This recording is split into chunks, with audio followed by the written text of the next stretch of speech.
Benim adım Osman.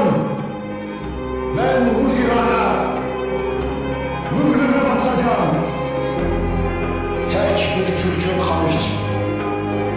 1000 tane zalimin kanını akıtmaz isem bana da Osman'dan asiller.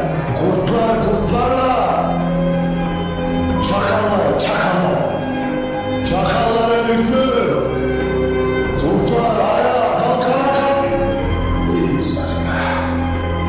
Osman Bey'in ona şiddetini. Karargah da benim, hüküm de benim.